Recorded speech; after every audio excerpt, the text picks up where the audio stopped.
మీరు చూస్తున్నది మీ TV news. Motivate, educate, entertain. Welcome to మీ టీవీ న్యూస్. నేను ప్రసాద్. శ్రావణ మాసం గురించి, శ్రావణ మాసం విశిష్ట గురించి తెలుసుకోవడానికి ఈ వారం మన స్టూడియోలో మన గెస్ట్ మణి కేశవాచార్యులు గారు ఉన్నారు. వారి దగ్గర కొన్ని విషయాలు అడిగి తెలుసుకునే ప్రయత్నం చేద్దాం.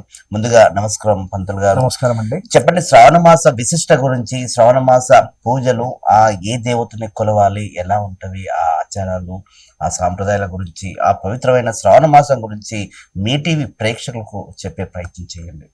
జై శ్రీమన్నారాయణ. శ్రీమతే రామానుజాయ నమః. కమలాసన సంభూతాం కరుణామృత వర్షిణీం సువర్ణాభరణోపేతాం సర్వాభీష్ట ప్రదాయినీం భక్తాభయ ప్రదాత్రీం చ దారిద్ర నాశినీం మహాలక్ష్మి నమామ్యహం సర్వసౌభాగ్యదాయినీం. శ్రీ మహాలక్ష్మీ నమః.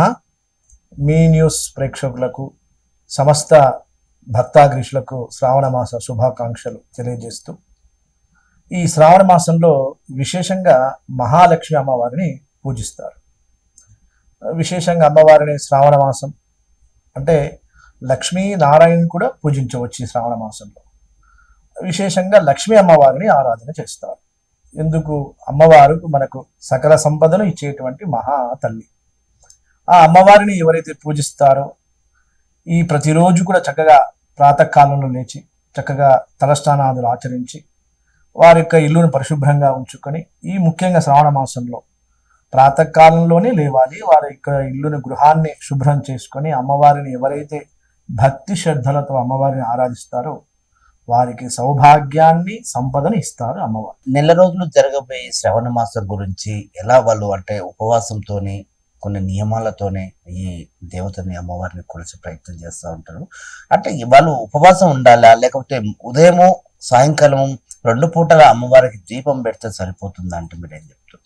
ఖచ్చితంగా అండి. అమ్మవారిని ప్రతిరోజు దీపారాధన చేయాలి. విశేషంగా శ్రావణ మాసంలో 2 సమయాల్లో కూడా దీపారాధన చేయాలి. అమ్మవారిని కొందరు భక్తితో ప్రతిమను పెట్టుకుంటారు అమ్మవారిని, లేదా వారి గృహాల్లో పూజా మందిరం ఉన్నటువంటి లక్ష్మీ అమ్మవారి ప్రతిమకు పూజ చేస్తారు. ఉపవాసం అంటే వారి వారి శక్తానుసారం. ఒకరు ఉపవాసం ఉంటారు, ఉపవాసం లేకున్నా భక్తితో వారు అమ్మవారిని ఆరాధిస్తారు. ఉపవాసం ఉండడం వల్ల చాలా ఆరోగ్యానికి మంచిది, భక్తికి కూడా. మనం అమ్మవారికి ఇష్టమైనటువంటి యొక్క ఆ శ్రావణ మాసంలో ఉపవాసం ఉంటే కొందరు వరలక్ష్మి వ్రతాలు చేస్తారు. ఆ వ్రతం చేసేటప్పుడు ఖచ్చితంగా ఉపవాసంగా ఉంటారు.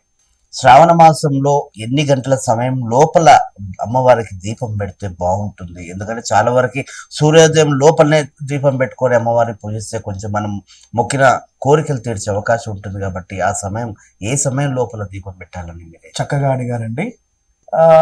ఏ రోజైనా సరే, ఏ మాసమైనా కూడా శ్రావణ మాసంలో విశేషంగా తెల్లవారుజామున 5 గంటల లోపల మనము చక్కగా సూర్యోదయం కంటే ముందు ఆ యొక్క పూజా మందిరంలో పూజను చేసి దీపారాధన చేసి అమ్మవారిని ఎవరైతే చక్కగా ఆరాధిస్తారో వారు అనుకున్న కోరిక నెరవేరుస్తారు అమ్మవారు. ఎందుకంటే మనకు సాయం సంధ్యావేళలో కూడా దాన్ని గోధూళి వేళ అంటారు. సాయం సంధ్యావేళని అంటే ఆ సమయంలో గోవులన్నీ ఆ ఇంటికి వస్తుంటాయట, దాన్ని గోధూళి వేళ అంటారు.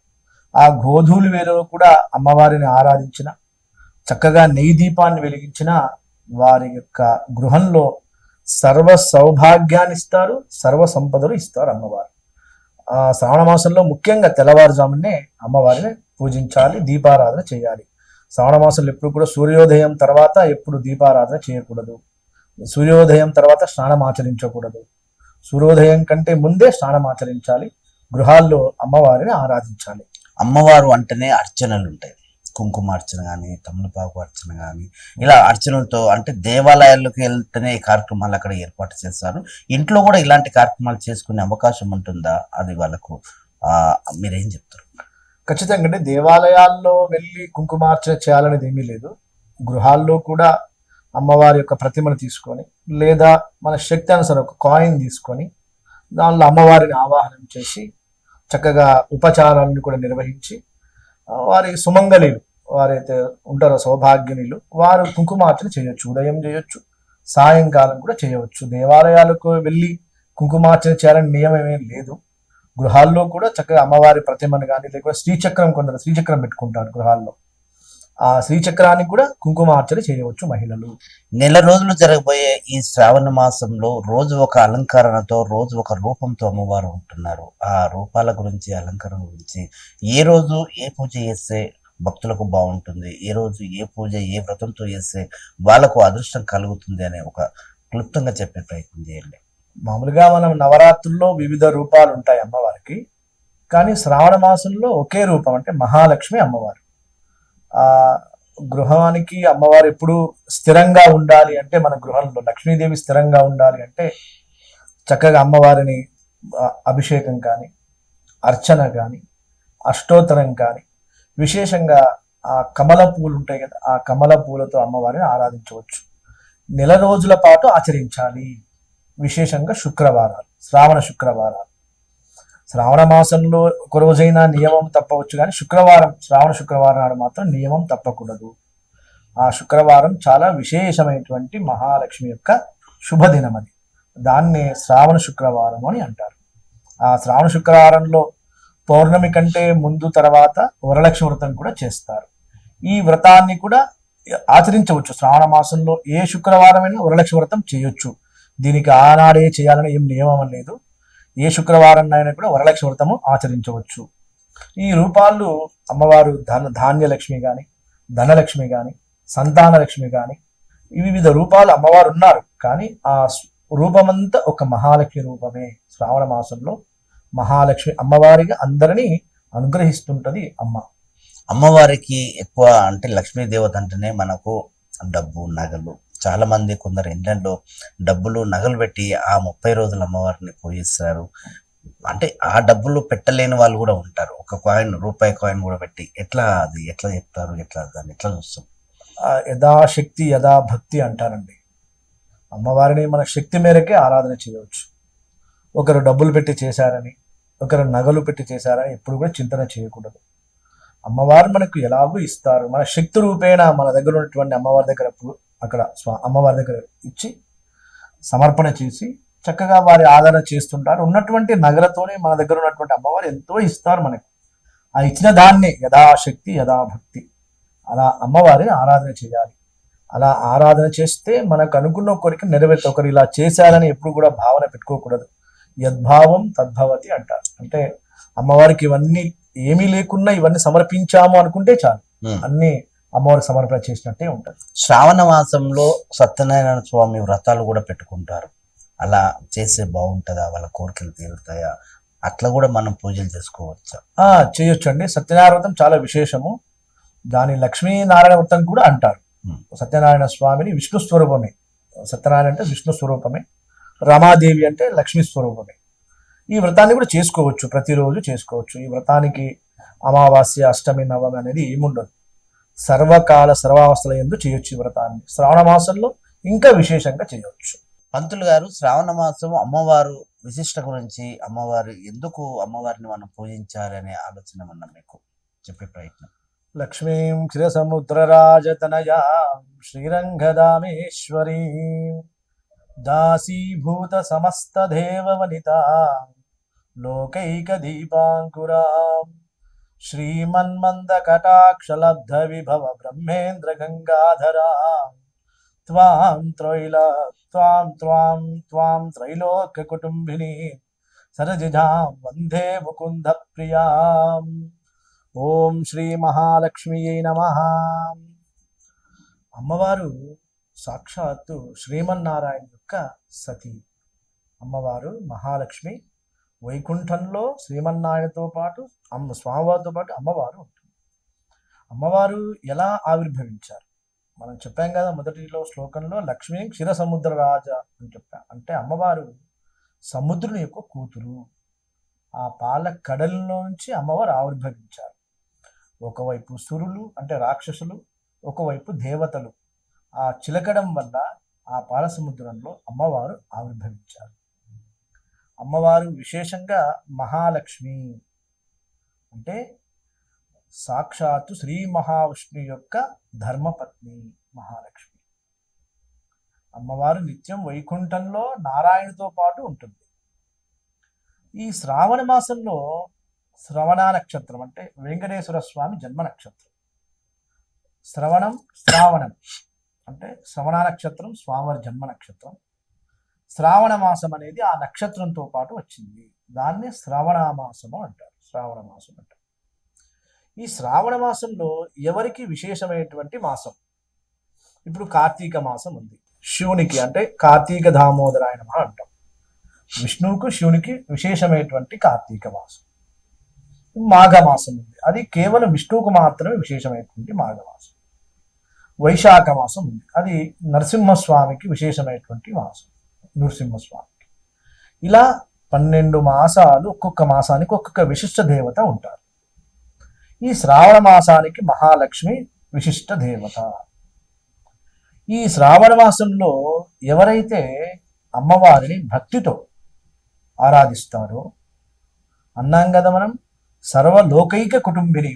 అమ్మవారు లోకానికి కుటుంబిని అన్నమాట. ఈ లోకంలో నారాయణ తర్వాత విశేషంగా ఆరాధించే దేవత లక్ష్మీ అమ్మవారు.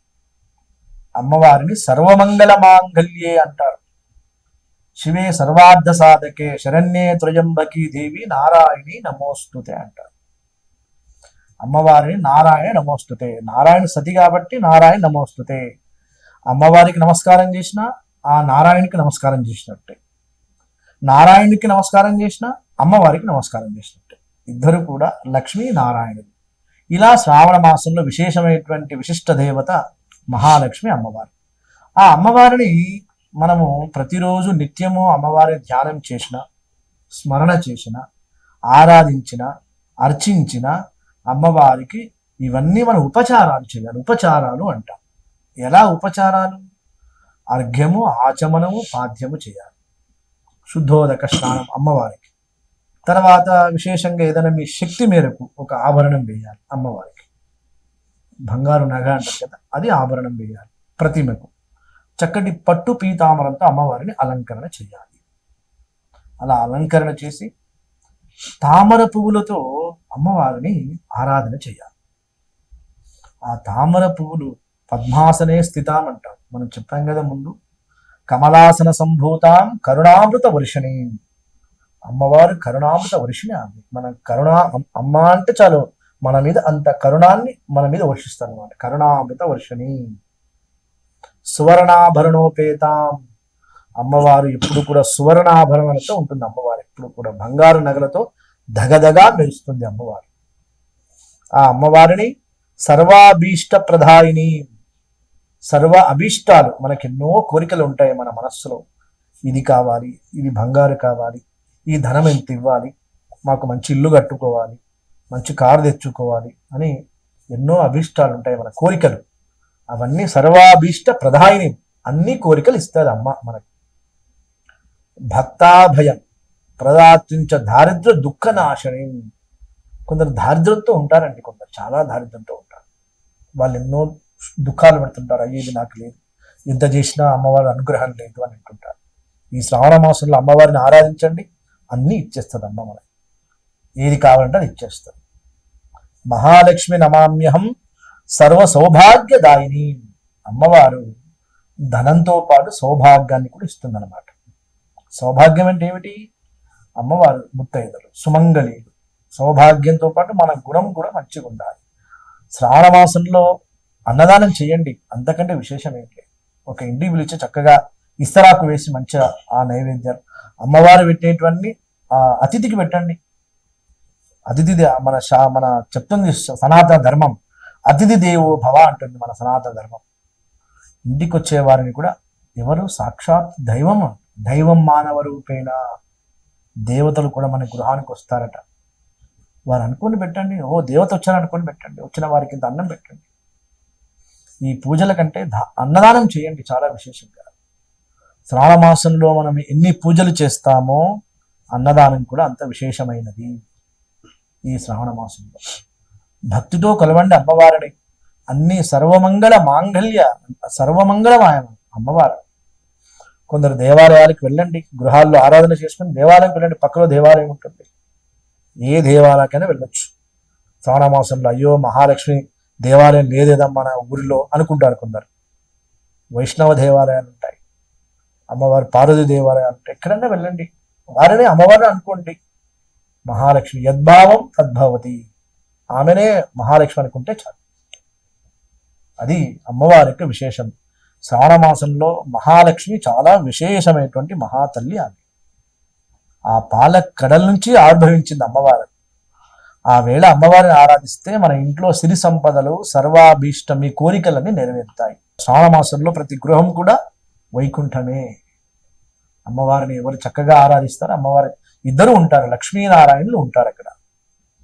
మనము ఇప్పుడు తిరుమలకు వెళ్తే ముందుగా ఎవరికి దండం పెడతాము? ముందుగా తిరుచానూరుకి వెళ్ళాలి, అమ్మవారిని దర్శించుకోవాలి. కొడుకు ఇంట్లో ఏదైనా ఉంటే కష్టం ఎవరికి చెప్తాడు? తల్లికి చెప్తాడు. మనం కూడా ఆ అమ్మకి చెప్తే చాలు, అన్ని అమ్మ ఆ నారాయణకి చెప్తుంది. అందుకే తిరుమలలో ఫస్ట్ దాని యొక్క ధర్మం ఏంటి? ఫస్ట్ తిరుచానూరులో అమ్మవారిని దర్శనం చేసుకొని వెళ్ళాలి, కొండపైకి ఎక్కాలి. ముందు ఎప్పుడు కూడా తిరుమలలో డైరెక్ట్ తిరుమలకి వెళ్ళకూడదు. తిరుచానూరులో అమ్మవారి దండం పెట్టుకుంటే మీకు కోరికను అమ్మవారు స్వామివారికి విన్నవిస్తారు. ఇగో భక్తులు వచ్చాడు, ఈయన కోరిక అని చెప్తున్నారు. అంటే పిల్లగానికి తల్లి తండ్రి ఎట్లనో మనకు కూడా మహాలక్ష్మి నారాయణ కూడా అంతే. పంతులు గారు, పూర్వీకులు శ్రావణ మాసం ఎలా చేసేవారు, ఇప్పుడు ఎలా ఉంటుంది? అసలు అప్పుడు దాదాపుగా ఎట్లా ఉండేది? అప్పటికి ఇప్పటికి మీ అనుభవంతో చెప్పే ప్రయత్నం చేయండి. చూడండి, అప్పుడు పూర్వీకులు అంటే మా తాతగారు, నానమ్మ గారు వాళ్ళు, అంటే ఇప్పుడు జనరేషన్కి అప్పటికి చాలా తేడా. ఇప్పుడు ఏమంటారు, అన్ని యంత్రాలతో నడిచిపోతున్నాయి అన్నీ కూడా. అప్పుడు పూర్వీకులు చూసారా, చక్కగా ఉదయాన్నే లేచి, అంటే ఒకరోజు ముందే ఇల్లంతా శుభ్రంగా పెట్టుకొని ఇంటి ముందర చక్కగా గృహంలో చల్లాభికం చల్లి తులసి పూజ చేసేవారు. ఫస్ట్ ముందుగా తులసి ఆరాధన చేసేవారు. అలా చేసి, అంటే అప్పట్లో ఆ పనులు ఉండేవి, ఈ చిలక పనులు అవన్నీ ఉన్నా కూడా ఆ శ్రావణ మాసాన్ని ఆచరించేవారు. ఇప్పుడు దైనందిన జీవితంలో ఉదయాన్నే జాబ్కి వెళ్ళాలి, బిజీ షెడ్యూల్లో ఏదో దండం పెడతారు, వెళ్ళిపోతారు. అంటే ఆ పూర్వీకులకు ఇప్పటికి కొద్దిగా, అంటే అప్పటికంటే ఇంకా ఇప్పుడు బాగా భక్తి పెరిగింది, బాగా పెరిగింది. అప్పుడు కేవలము పెద్దవాళ్ళే చేసేవాళ్ళు, ఇంట్లో పెద్దవాళ్ళే, నానమ్మ గారు తాతయ్య గారు వాళ్ళే చేసి చక్కగా ఆరాధన చేసేవారు. ఇప్పుడు అందరూ అంటే జనరేషన్ మారుతుంది కాబట్టి పిల్లల్ని కూడా ఇన్వాల్వ్ చేస్తున్నారు. చక్కగా వాళ్ళకి భగవద్గీత నేర్పించడం కానీ, వాళ్ళకు రామాయణం చెప్పించడం కానీ. భక్తి మార్గంలో నడవాలంటే మొదట గృహస్థులు దాన్ని ముందుకెళ్ళాలి, ముందుండాలి దాంట్లో. ఇప్పుడు శ్రావణ మాసంలో పూర్వీకులు చక్కగా అమ్మవారిని దేవాలయానికి వెళ్ళేవారు. ముందుగా దేవాలయానికి వెళ్ళి అక్కడ దర్శనం చేసుకొని వచ్చి ఇంట్లో పూజా కార్యక్రమం చేసేవారు. ఇప్పుడు ఏమైంది, ఇంట్లో పూజ చేసి దేవాలయానికి వెళ్తున్నారు. ఇంట్లో పూజనే లేట్ అవుతుంది, దేవాలయం పోయేవారు మళ్ళీ లేట్ అవుతుంది. అంటే ఏంటంటే అక్కడ అంటే మొత్తం పూజ చేయకుండా ఏదో పూజ ఉంది చక్కగా మన దీపారాధన చేసి వెళ్ళి రావచ్చు దగ్గరలో ఉంటే. లేదనుకోండి ఒకటేసారి ఇంట్లో ఆరాధన చేసి ఆలయానికి వెళ్ళొచ్చు. ఈ శ్రావణ మాసంలో ఇప్పుడున్న జనరేషన్లో బాగా భక్తి చాలా పెరిగిందండి. ఈ విషయంలో బాగా ఒప్పుకోవాలి. ఆ సనాతన ధర్మాన్ని, భక్తిని ముందు తీసుకెళ్తున్నారు. అంటే ఒకరు చూసి ఒకరు ఇలా చేశారు కదా అమ్మవారిని, మనం ఇలా చేద్దాం అని అమ్మవారిని చక్కగా అలంకరణ చేసేవాళ్ళు. ఒక విషయం చెప్పాలంటే పూర్వీకుల కంటే ఇప్పుడు చాలా భక్తి పెరిగింది. అప్పుడు ఆ ఇంట్లో పెద్దవాళ్ళు మాత్రమే చేసేవాళ్ళు. ఇప్పుడు ఇంటి కుటుంబ సభ్యులందరూ కూడా అందరూ ఒక ఆధ్యాత్మిక కార్యక్రమంగా నిర్వహించి ముందుకు తీసుకెళ్తున్నారు. చెప్పండి, కొద్దిసేపు మీరు ఈ శ్రావణ మాసము విషయాలు పక్కన అంటే కొంచెం గ్యాప్ ఇస్తే, మీరు ఏదన్నా రాశుల గురించి కానీ, అంటే కాలచక్రాల గురించి కానీ, వాళ్ళకి ఏమన్నా దోషాల గురించి కానీ ఏమన్నా చెప్పే ప్రయత్నం చేస్తూ ఉంటారు? వారికి ఎలాంటి దోషాలు ఉంటాయి, ఆ ఆలోచన విధానం చెప్పే ప్రయత్నం. ఖచ్చితంగా అండి. ఇప్పుడున్న జనరేషన్లో ఎక్కువ కుజ దోషం, అంటే కొందరికి వివాహం త్వరగా కాదు, కొందరికి సంతాన దోషం ఉంటుంది, వివాహమై కూడా సంతానం కలగదు, కొందరికి ఉద్యోగం, కొందరికి అనారోగ్యం ఉంటుంది. అంటే ఒక్కొక్క జాతకరీత్యా ఒక్కొక్క దోషం ఉంటుంది. సరే, ఇప్పుడు అందరినీ ఆ జాతకాలన్నీ మనం వివరించలేము కాబట్టి మనం ఎలా చేస్తే ఆ దోష నివారణ జరుగుతుంది. ఒక ఉదాహరణ, ఒకరికి వివాహం లేట్ అవుతుంది అనుకోండి, వారు చక్కగా మంగళవారం నాడు కుజునికి ఆరాధన చేయాలి, కుజుని పూజించాలి. నవగ్రహాల్లో కుజగ్రహము దక్షిణానికి ముఖమై ఉంటాడు, అతన్ని ఆరాధన చేయొచ్చు. వీలైనంతగా కందులు ఆ కుజగ్రహానికి సమర్పణ చేసి ఒక 9 ప్రదక్షిణలు చేస్తే వారికి శీఘ్రముగా వివాహం జరుగుతుంది. అంటే కొందరు నవధాన్యాలతోనూ నవగ్రహాలను పూజించాలి, నల్ల నువ్వులు, ఆవు నువ్వుల నూనెతోని, ఎలాంటి వారికి ఇలాంటి సలహా ఇస్తా ఉంటారు? అంటే ఈ నల్ల నువ్వులు అనేది శని గ్రహానికి సంబంధించినటువంటి ధాన్యము. ఆ శని దోషం ఉంటుంది, కొందరికి ఉంటుంది, కొందరికి ప్రాణాయామ స్థితి ఉంటుంది, కొందరు మృత్యుంజయంగా ఉండాలి అన్నా, వారికి ఏమైనా శని బలం తక్కువగా ఉన్నా వారు శనీశ్వరుని పూజిస్తే చాలు. అదే మీరు చెప్పినట్టుగా నల్ల నువ్వులు, ఆ నువ్వుల నూనె స్వామికి సమర్పణ చేసి ఆ శనీశ్వరుడు పడమరకు ముఖమై ఉంటాడు, ఆయన్ని ఆరాధన చేస్తే శని బలం తొలగిపోతుంది. అంటే వాళ్ళు ఎన్ని వారాలు తిరగాలి స్వామివారిని? శక్తి మేరకండి. కొందరు 5 వారాలు, కొందరు 5 వారాలు తిరగొచ్చు, కొందరు 3 శనివారాలు తిరగవచ్చు, కొందరు 5 మంగళవారాలు తిరగవచ్చు. అంటే మన శక్తి అనుసారం తిరగవచ్చు, దానికి ఇన్ని వారాలే తిరగని నియమం లేదు. రాశి ఫలాల గురించి, మీరు రాశి ఫలాలు కూడా చూస్తూ ఉంటారు కదా, ఎలాంటి రాశి వారు వాళ్ళు ఒకరైతే సెంటిమెంటల్ గా తెల్లవారితే ఈ రాశి వారికి ఉదయం 6 గంటల నుంచి ఇంకొక గంటన్నర సమయంలోనే ఈ పని చేసుకోవాలని వారికి ఆ తర్వాత పని చేయకుండా కదలకుండా కూర్చుంటారని చాలా వరకు అనొచ్చు. అలాంటి వారికి మీరు ఏం చెప్తారు? అంటే కొందరి నమ్మకం అండి. అంటే ఈ సమయానికే పని చేయాలి, ఈ సమయానికే పని చేయాలి ఎక్కడ ఉండదు. మన ఊహాజనితం అది. అంటే నమ్మకం అంటే మనం చూడండి, ఇప్పుడు మన కులదైవాన్ని ప్రార్థన చేయండి, మీకు ఎదురే లేదు. కొందరు మిథున రాశి, కొందరు వృషభ రాశి, ఇలా రాశులు ఉన్నాయి కదా, ఆ రాశులన్నీ వారు మీకు ఏది కావాలని భగవంతుడు మీకు ఇస్తాడో అది ఇస్తాడు. ఒకవేళ ఏదైనా మనం అనుకుంటే ఏదైనా దోషం ఉందేమో అనుకుంటాం అనుకోండి, చక్కగా నవగ్రహాల చుట్టూ తిరగండి, ఆ దోషం పోతుంది. లేదా మీ కులదైవానికి వెళ్ళిరండి సంవత్సరానికి ఒకసారి, అవన్నీ తొలగిపోతాయి. అంటే ఈ సమయానికే చేయాలనేది ఎక్కడ ఉండదు. మనం ప్రతిరోజు నిత్యం భగవత్ నామస్మరణ చేస్తే చాలు, అవన్నీ మనకు కలుగుతాయి. చెప్పండి, శ్రావణ మాస విశిష్ట గురించి మనం తెలుసుకున్నాం కదా, ఇంకా తెలియని విషయాలు భక్తులకు చెప్పే ఆలోచన ఏమైనా చేస్తూ ఉంటారా? ఎందుకంటే తెలిసి తెలియక చాలా వరకు ఒక వ్రతం చేయాలనుకున్న వారు మరొక వ్రతంతో అమ్మవారిని కొలుస్తూ ఉంటారు. సో పర్టికులర్ గా 30 రోజుల్లో వాళ్ళకంటూ ఒక షెడ్యూల్ ఉంటది కాబట్టి దాని ప్రకారంగా వెళ్తే తగిన ఫలితం దక్కుతుంది కదా, ఆ విషయాలు మీరు భక్తులకు చెప్పే ప్రయత్నం. ఖచ్చితంగా అండి. శ్రావణ మాసం విశేషంగా మహిళామణులకు చాలా విశేషమైనటువంటిది. మహిళా భక్తులకు విశేషంగా తెలియజేయడం ఏమనగా, మీరు చక్కగా శ్రావణ మాసం అంతా ప్రతిరోజు ఉదయాన్నే లేవండి, మీ గృహాన్ని పరిశుభ్రంగా చేసుకోండి, చక్కగా తలస్నానాలు ఈ శ్రావణ మాసంలో ప్రతిరోజు తలస్నానం ఆచరించాలి. అలా ఆచరించి మీ గృహాల్లో ముందుగా పూజా మందిరంలో అమ్మవారు మన ఇంటికి రావాలంటే ముందు మన ఇంటి ముందర శుభ్రంగా ఉండాలి. చక్కగా రంగవల్లికలతో అలంకరిస్తే అమ్మవారు మన గృహానికి వేంచేస్తారు. తర్వాత యథాశక్తిగా మీరు మహాలక్ష్మి అష్టకం చదువుకోవచ్చు, విష్ణు సహస్రనామ పారాయణం చేయవచ్చు, అమ్మవారిని ఏ విధంగా అయినా మనం ఆరాధించవచ్చు. శ్రావణ మాసంలో ప్రతిరోజు శుభదినము, ప్రతిరోజు మహాలక్ష్మి యొక్క వచ్చేటువంటి శుభదినం అది. ఈ యొక్క శ్రావణ మాసంలో మహిళామణులు చక్కగా కాళ్ళకు పసుపు పెట్టుకోవాలి. ఈ శ్రావణ మాసంలో మహిళామణులు కాళ్ళకు పసుపు పెట్టుకొని మహాలక్ష్మిలాగా ఉంటే మీ గృహానికి అమ్మవారు వేయించేస్తారు. ముందు మనం శుభ్రంగా ఉండాలి, మన ఇల్లు గృహం శుభ్రంగా ఉండాలి. ఏదో 7 గంటలకు లేచి పూజ చేస్తే కాదది. శ్రావణ మాసంలో సూర్యోదయం కంటే ముందు 5 గంటలకు మీ గృహంలో పూజా మందిరంలో పూజా కార్యక్రమం పూర్తయి ఉండవాలి. శ్రావణ మాసంలో ఒకరి ఇంట్లో పూజ అయిన తర్వాత ఒక 5 మంది కానీ 9 మంది మహిళలను పిలిపించుకొని వాళ్ళకు తాంబూలం ఇస్తూ ఉంటారు. ఆ సాంప్రదాయం ఎట్లా ఉంటది, వాళ్ళు ఎట్లా చేయాలి? అంటే కొందరు సుమంగలిగా ఉండాలి అని ఒక 5 మంది ముత్తైదులను పిలుస్తారు. పిలిచి వారు తోచంతగా ఏదో మహాలక్ష్మి పూజను, వరలక్ష్మి వ్రతము, ఏదో గౌరీ నోములు అలా చేసుకుంటారు. చేసుకుని వారికి వాయనం అనేటువంటిది ఉంటుంది, ఆ ముత్తైద వాయనం అంటుంది. వాయనం ఇచ్చేస్తే, ఆ వాయనం ఇస్తే అమ్మవారికి ఇచ్చినట్టుగా, సాక్షాత్ మహాలక్ష్మి ఇచ్చినట్టుగా వాయనము ఇస్తారన్నమాట. దాన్నే ముత్తైద వాయనము అంటారు. ఆ వాయనం ఇస్తే అమ్మవారి స్వీకరించినట్టుగా భావన చేసుకుంటారు, మా ఇంటికే అమ్మవారు ఇచ్చారని భావన చేసుకుంటారు. దాన్ని వాయనము అంటారు.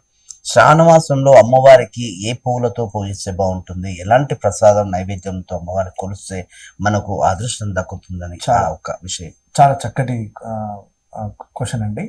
అమ్మవారికి ఈ శ్రావణ మాసంలో విశేషంగా తామర పూలతో చేయాలి అమ్మవారు. ఉంటారు కదా, లోటస్ అంటారు కదా, ఆ పూలని అమ్మవారిని అర్చించాలి విశేషంగా. అమ్మవారికి నైవేద్యం విశేషంగా పులిహోర కానీ బెల్లం పాయసం చాలా ఇష్టం అమ్మవారికి. అవన్నీ ఉండి మన మనస్సు భక్తితో ఉంటే చాలా అమ్మవారికి సమర్పణ చేయాలి. వీటితో పాటు మన మనస్సు కూడా సమర్పణ చేయాలి.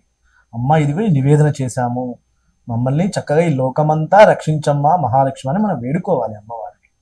శ్రావణ మాసంలో మహిళలు ఈ యొక్క విషయం ఆచరణ చెయ్యలేకపోతున్నారు, అన్ని పూజలు చేస్తా ఉన్నారు, అలాంటి అంశాలు మీరేమన్నా మహిళలకు చెప్పే ప్రయత్నం చేస్తాం? ఖచ్చితంగా అండి, చెయ్యాలి. మహిళల వారి యొక్క బాధ్యత అది, గృహ లక్ష్మిగా వాళ్ళ బాధ్యత అది, గృహిణిగా వాళ్ళ బాధ్యత అది, అది చెయ్యాలి. మనము శ్రావణ మాసంలో ఎంతో భక్తితో ఓర్పుతో సహనంతో చేస్తామో అమ్మవారు మనకు అన్ని కలిగిస్తాయి. కొందరు అయ్యో ఈరోజు అది చేయాలి కదా, ఈరోజు చేయలేకపోతాం, అమ్మవారు ఈరోజు శుక్రవారం కొంచెం మదన పడుతుంటారు.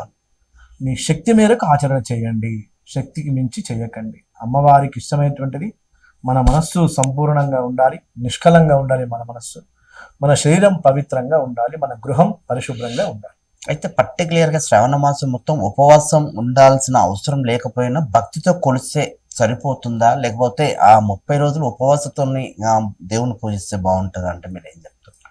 ఉపవాసం అనేది ఒక రోజు ఉండినా చాలు, 30 రోజులు ఉండాలని ఏమీ లేదు. ఒక పూట భోజనం చేసినా చాలు. ఉపవాసం అంటే ఉదయము రాత్రి తినకుండా మధ్యాహ్నం భోజనం చేసినా చాలు. ఉపవాసము వరలక్ష్మి వ్రతం ఎలాగో ఉపవాసం చేస్తారు, 4 శుక్రవారాలు ఉపవాసంతోనే ఉంటారు గృహిణీలు. శ్రావణ శుక్రవారం అంటారు కదా, ఆ శుక్రవారాల్లో ఖచ్చితంగా ఉపవాసం ఉంటారు. ప్రతిరోజు అనేది వారి వారి శక్తి అనుసారం, వారి వారి ఆరోగ్యం పట్ల అంతే.